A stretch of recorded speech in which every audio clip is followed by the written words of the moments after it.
नमस्कार, good morning, सत श्री अकाल। हम मराठा इतिहास की जानकारी ले रहे हैं। लेक्चर्स में मराठा इतिहास की बात हो रही है। पिछले लेक्चर में हमने मराठा प्रशासन का जो केंद्रीय प्रशासन का भाग है वो किया था, सेंट्रल एडमिनिस्ट्रेशन को समझा था हमने। आज हम करेंगे मराठा एडमिनिस्ट्रेशन का एक और जो भाग है वो है मिलिट्री एडमिनिस्ट्रेशन, सैन्य प्रशासन की बात करेंगे। उम्मीद करता हूँ कि सेंट्रल एडमिनिस्ट्रेशन आपको समझ आ गया होगा, सभी विद्यार्थियों को समझ आ गया होगा। तो अब ये बात करेंगे हम सैन्य प्रशासन की। तो मिलिट्री एडमिनिस्ट्रेशन या जो सैनिक व्यवस्था, सैन्य प्रशासन जो है वो किस प्रकार से शिवाजी ने और उनके बाद जो मराठा शासक हुए हैं उन्होंने चलाया, इस बारे में आज का लेक्चर हमारा होगा। तो पहले तो ये बात ध्यान में रखनी है कि सैन्य व्यवस्था जो है, जो एक मिलिट्री एडमिनिस्ट्रेशन है, वो उस टाइम जो प्रक्रिया चल रही थी या जो शासन चलाया जा रहा था, जो व्यवस्था कायम थी, सैन्य व्यवस्था बहुत इंपॉर्टेंट हो जाती थी। विशेषकर उन परिस्थितियों में, उन सर्कमस्टांसिस में जब आपका मुकाबला, आपका संघर्ष एक बहुत ही ताकतवर केंद्रीय शक्ति से हो, इस केस में मुगलों के साथ, और मुगलों के साथ साथ केंद्रीय शक्ति के साथ साथ आप अन्य क्षेत्रीय शक्तियों के से भी घिरे होते हैं। इस केस में बीजापुर है, अहमदनगर है, गोलकुंडा है, ये सभी क्षेत्रीय शक्तियां जो हैं ये मराठों के साथ संघर्षरत थी, या हम कह सकते हैं कि मराठे इनके साथ संघर्षरत थे। जो दक्कन था वो पूरा का पूरा दक्कनी क्षेत्र जो है वो क्षेत्रीय शक्तियों का, रीजनल पावर्स का एक कन्फ्लिक्ट का एरिया जो है वो बन चुका था। तो इस केस में जो सैन्य व्यवस्था है, जो एक अच्छी सैनिक व्यवस्था है, एक डिसिप्लिन आर्मी है, उसका रोल बहुत ज़्यादा बढ़ जाता है, बहुत अधिक बढ़ जाता है। और इतिहासकार इस बात से सहमत हैं that Shivaji had a very heavily disciplined army, एक बहुत ही अनुशासित सेना जो है वो शिवाजी के पास थी। And this was the need of the hour also. ये जैसा कि मैंने अभी आपको परिस्थितियों को बताया कि उन परिस्थितियों में ये बहुत ज़रूरी हो जाता था कि उनकी जो आर्मी है बहुत डिसिप्लिन हो, क्योंकि एक तो टेरेन बड़ा रफ था। जिस जोग्राफिकल एरिया में मराठा ऊपर आए हैं, उनका उद्गम हुआ और उनका संघर्ष जिस जोग्राफिकल एरिया में ज़्यादा चला, वो जोग्राफिकल एरिया बहुत ज़्यादा रफ टेरेन वाला एरिया है, जो कि वेस्टर्न कोस्टल एरिया, हमारा कोंकण वाला एरिया जो है वो कोई बहुत सुगम भौगोलिक परिस्थितियां नहीं है, आसान भौगोलिक परिस्थितियां नहीं है। और वहाँ पे वही ज़्यादा देर तक कामयाब हो सकते थे, लड़ सकते थे, जो एक अनुशासन को बना के रखते अपनी आर्मी में। एक अच्छा योजना तो बहुत ज़रूरी है, एक अच्छी प्लानिंग करना तो बहुत ज़रूरी था, लेकिन सबसे पहली बात होती है अनुशासन की। सबसे पहली बात जो होती है वो डिसिप्लिन की होती है। तो डिसिप्लिन वाज आल्सो मस्ट। सो वो था। Historians agree basically that huge disciplined army was there with the Shivaji। उसकी बात करेंगे हम। और सबसे इम्पोर्टेंट बात जो नज़र आ जाती है हमें शिवाजी की आर्मी में या उनकी मिलिट्री एडमिनिस्ट्रेशन में, वो है द रोल ऑफ फोर्ट्स। राजपूतों के टाइम भी हम फोर्ट्स की बात करते हैं कि राजपूताना क्षेत्र में भी बहुत सारे किले थे। किले लगभग हर क्षेत्र में ही पाए जाते थे, लेकिन जितनी इम्पोर्टेंस मराठों ने अपने किलों को दी है और उन्हें सबसे इम्पोर्टेंट माना है अपनी सैन्य व्यवस्था के लिहाज से, उतना शायद किसी और शक्ति ने नहीं माना। किसी और क्षेत्रीय शक्ति हो या केंद्रीय शक्ति हो, उन्होंने किलों को इतनी ज़्यादा इम्पोर्टेंस नहीं दी है। या हम कह सकते हैं कि किलों के साथ साथ बाकी चीज़ों को भी उतनी ही इम्पोर्टेंस दी है। लेकिन जब हम मराठा सैन्य व्यवस्था देखते हैं तो कहीं ना कहीं हमें नज़र आता है कि जो फोर्ट्स जो हैं, जो दुर्ग हैं, वो सबसे ऊपर थे, उन्हें सबसे ऊपर रखा गया है। और ये कहा जाता है कि 280 के करीब दुर्ग जो है वो मराठों के पास हो चुके थे। 280 के करीब दुर्ग थे, और इसमें से बहुत सारे दुर्ग, बहुत सारे जो किले हैं, फोर्ट्स हैं, वो बहुत ही एक कठिन भौगोलिक परिस्थितियों में पाए जाते थे। उनकी जो एरिया था basically that was not an easy one. तो ये पूरा का पूरा जो फोर्ट स्ट्रक्चर है या फोर्ट्स को, वो जो मराठा प्रशासन में हम कहते हैं कि मोस्ट इम्पॉर्टेंट स्ट्रेटेजी माना जाता था डिफेंस की। डिफेंस की सबसे इम्पॉर्टेंट स्ट्रेटेजी फोर्ट्स को ही माना जाता था। और अगर फोर्ट उनका सुदृढ़ है, स्ट्रांग है, तो वो मानते थे कि they are safe basically. And then we come to the point that is cavalry. जो घुड़सवार सेना की बात हम करते हैं, कैवलरी की बात करते हैं, अगला पॉइंट वो है सैन्य व्यवस्था में। तो घुड़सवार सेना जो है लगभग 45,000 के करीब थी, 45,000 के करीब, और इसे पागा कहा जाता था। It was known as paga, the cavalry was known as paga at that time. और इसे भी दो पार्ट्स में डिवाइड किया गया, जैसा हम देख पा रहे हैं, एक बरगीर है, एक सिलेदार है ना। One point is that one part of this पागा सेना वाज बरगीर एंड अनदर वाज सिलेदार। पागा यानी कि घुड़सवार, और घुड़सवारों को आगे डिवाइड कर दिया गया था दो पार्ट्स में, एक बरगीर है और एक सिलेदार है। तो बरगीर जो है वो एक तरह से रेगुलर कैवलरी है, रेगुलर यूनिट है कैवलरी की, जो बरगीर है, जिसे हम कह सकते हैं सरकारी। अगर आम भाषा में कहें तो हम सरकारी कहें, या कह दें कि ये एक तरह से परमानेंट एम्प्लॉयज थे, परमानेंट सैनिक थे शासन व्यवस्था में मुगलों मराठों के। और जो सिलेदार हैं, सिलेदार जो हैं वो युद्ध के समय में अपनी सर्विसेज देते थे, वो वॉलंटरीली थे, वो रेगुलर कैवलरी नहीं मानी जा सकती, वो रेगुलर कैवलरी नहीं थी, तो उन्हें सिलेदार कहा गया और यहाँ पे इन्हें बरगीर कहा गया था। इसकी एक फर्दर डिवीजन थी, वो भी देख लेते हैं हम कि आगे इसको किस प्रकार से वो डिवीजन रखते थे, किस प्रकार से इसका जो है पैटर्न जो है, हायरार्की, जो वर्ड मैं यूज करूंगा वो हायरार्की है कि हायरार्की क्या होती थी इस पागा में। Let's see that. तो ये कहा जाता है कि 25 पागा के ऊपर एक हवलदार की नियुक्ति की जाती थी और 5 हवलदार के ऊपर एक जुमालदार की नियुक्ति की जाती थी। ये हायरार्की मैं बता रहा हूं आपको कि किस प्रकार से ये हायरार्की वर्क करती है। और 10 जुमालदार के ऊपर एक हजारी होता था, उसका जो पोस्ट है, उसका जो पद है, उसे हजारी कहा गया। और 5 हजारी के ऊपर जो है, जो हेड था, उसे 5 हजारी कहा गया था।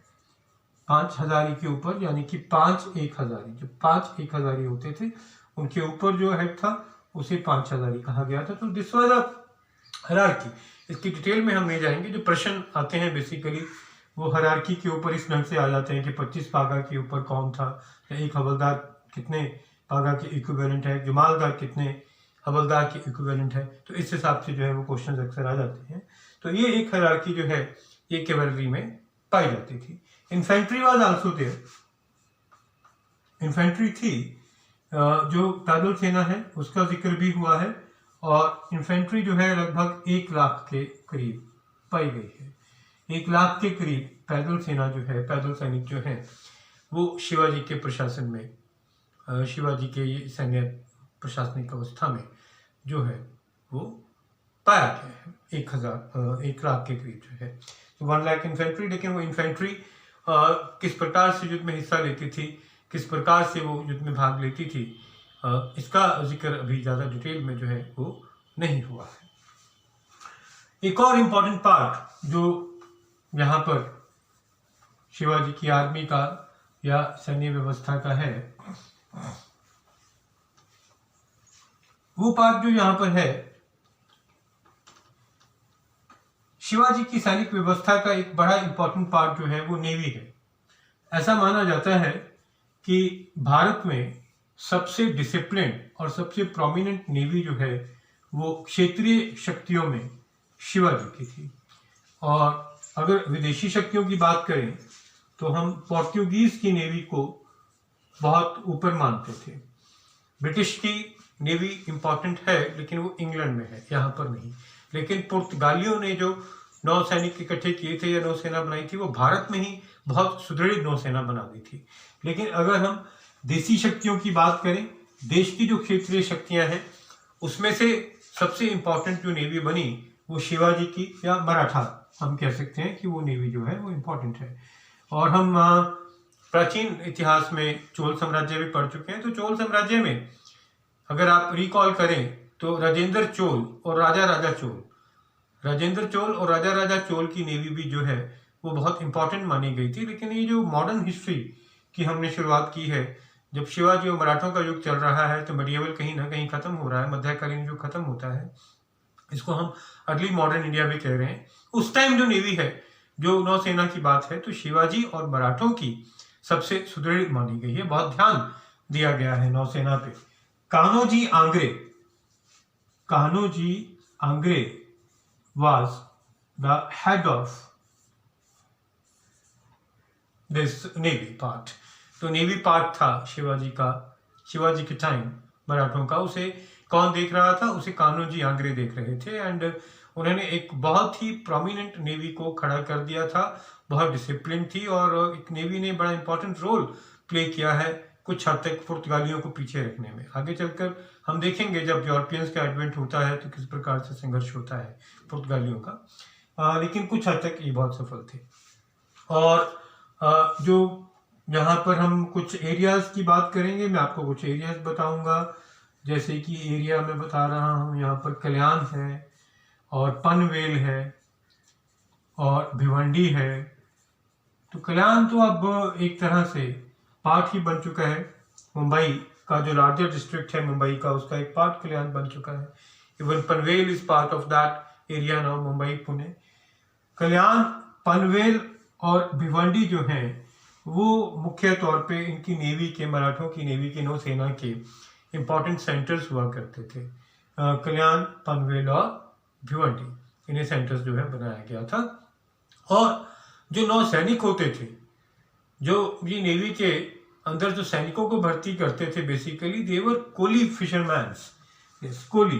कई बार विद्यार्थी कंफ्यूज कर जाते हैं, this is not Kohli. Kohli is a North Indian caste, Punjabi caste, but this is Koli.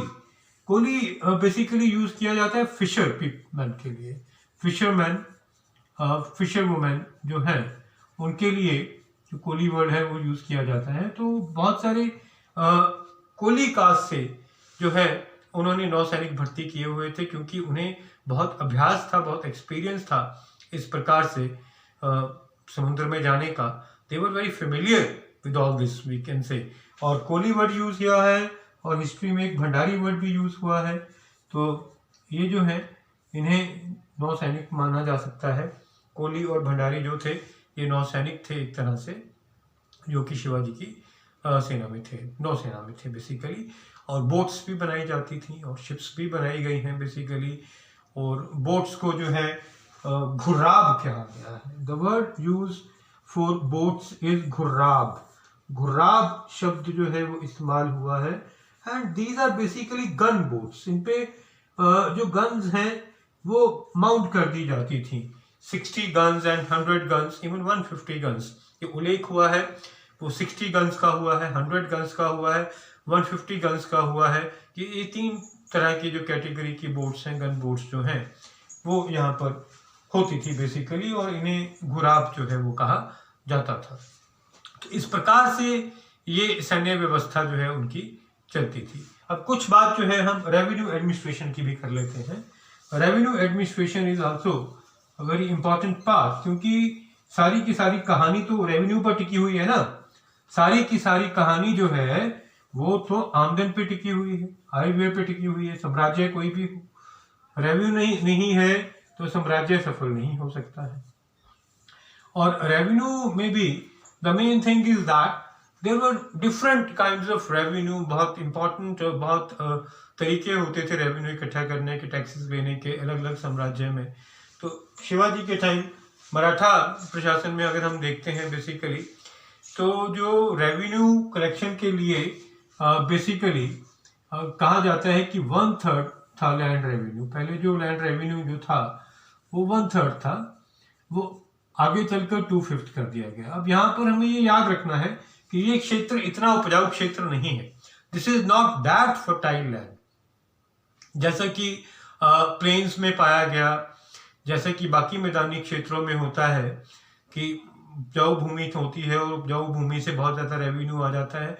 But geographical area कुछ ऐसा है यहाँ का, जहाँ पर मराठे थे, कि इतनी ज़्यादा उपजाऊ क्षेत्र नहीं था, तो यहाँ से लैंड रेवेन्यू जो है वो जितना आ रहा है वो एक आय का स्रोत तो था, लेकिन वो आय का मुख्य स्रोत कभी भी नहीं बन पाया। इतना ज़्यादा आय नहीं हो पाती थी वहाँ से कि वो मुख्य स्रोत जो है वो बन पाता।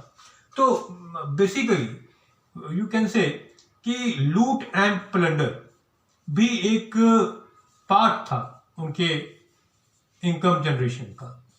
Plundering other areas which are not under the control of Maratha confederation, और जो मराठों की बात नहीं मानते, जो मराठा क्षेत्र की बात नहीं मान रहे, जो इन लोगों की बात नहीं मान रहे थे, तो उन्हें प्लंडर भी किया जाता था, उन्हें लूटा भी जाता था। जैसे कि सूरत की प्लंडर जो है वो फेमस है इतिहास में, ठीक है। प्लंडर ऑफ सूरत जो है वो शिवाजी के काल में हुई, तो उससे भी जो है वो लूटपाट से भी जो है दौलत मिलती थी उन्हें, धनराशि जो है वो प्राप्त हो जाती थी बेसिकली। और दो वर्ड्स बड़े इंपॉर्टेंट हो जाते हैं यहाँ पर जब हम रेवेन्यू की बात करते हैं।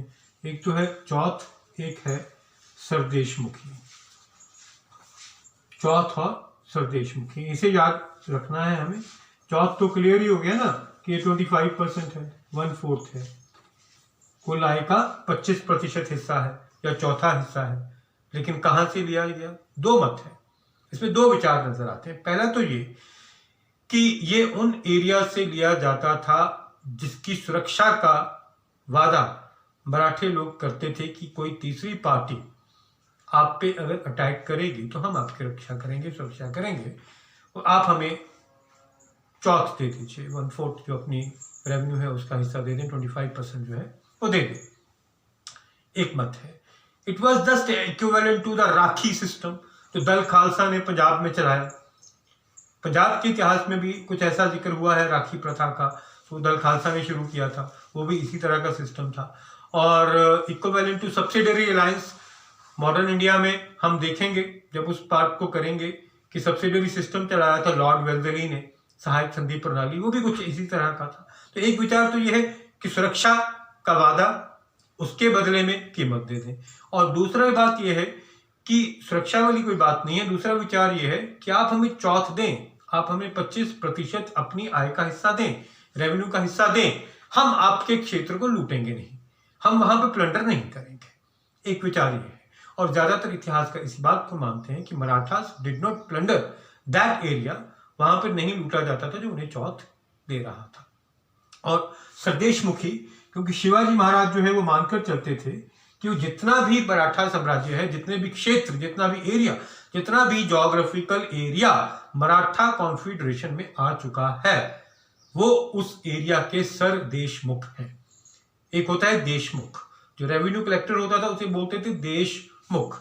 देशमुख टर्म यूज हुई है, ठीक है। देशमुख टर्म जो है वो यूज होती है जिसका संबंध रेवेन्यू कलेक्शन से है। पटेल शब्द भी यूज होता है उसके लिए। और यहाँ पे हम क्या कह रहे हैं, सरदेशमुख। यहाँ पे शब्द कौन सा इस्तेमाल किया है हमने, सरदेशमुख, कि मैं जो हूं वो सभी एरिया का सरदेशमुख हूं, सभी देशमुखों से ऊपर हूं, तो इस लिहाज से मुझे आप 10% दें, मुझे आप 10% जो है हर एरिया से, जितने भी मराठों के अधीन है, बाहर वाले नहीं, नेबरिंग प्रिंसिपैलिटीज नहीं, दुश्मन प्रिंसिपैलिटीज नहीं, जो मराठों के डिफरेंट एरियाज हैं, तो आप मुझे वहां से 10% आप दे। तो ये सब देशमुखी का कंसेप्ट होता था। तो इस हिसाब से रेवेन्यू कलेक्शन जो है वो होती थी। और सिस्टम एक बहुत अच्छा इन्होंने कायम किया, रैयतवाड़ी स्टार्ट कर दिया था। मतलब कि डायरेक्ट कांटेक्ट है किसानों के साथ। रैयत का मतलब होता है किसान, रैयत का मतलब होता है किसान, जिसे हम किसान कहते हैं। अगर उर्दू और पर्शियन भाषा में देखें तो मिलता जुलता शब्द है रियाया, रियाया, रैयत, मिलते जुलते शब्द हैं ये, ठीक है ना। तो उसी से शब्द बना ryotwari. That is direct contact of farmers with the ruler. बीच में जमींदार नहीं है, बीच में कोई मिडल मैन नहीं है, किसी प्रकार का कोई भी बीच में ऐसा सिस्टम ही नहीं है कि आपका पहले उससे कांटेक्ट होगा और वो आदमी रूलर से कांटेक्ट करेगा, नहीं। ये डायरेक्ट कांटेक्ट था। इससे क्या होता था कि रेवेन्यू मिलने में भी थोड़ा आसानी होता था और तकलीफों का, दुख तकलीफों का पता भी जो रूलर्स को, जो उनके ऑफिसर्स थे, जो रूलिंग ऑफिसर्स थे, जो रेवेन्यू के साथ संबंधित थे, उन्हें डायरेक्ट जो है वो पता चल जाता था। इजारा सिस्टम, इजारा फार्मिंग, इजारा रेवेन्यू फार्मिंग को बंद कर दिया था शिवाजी ने। इजारा एक तरह की रेवेन्यू फार्मिंग थी, इसे बंद कर दिया था शिवाजी ने। तो उम्मीद करता हूँ कि जो आज हमने मिलिट्री एडमिनिस्ट्रेशन की बात की है और रेवेन्यू सिस्टम की बात की है, इससे आपको बहुत सारी बातें क्लियर हो गई होंगी और उम्मीद करता हूँ कि एग्जामिनेशंस में ये आपकी हेल्प करेगा। सब्सक्राइब करें channel history by Rakesh Baba. Thank you.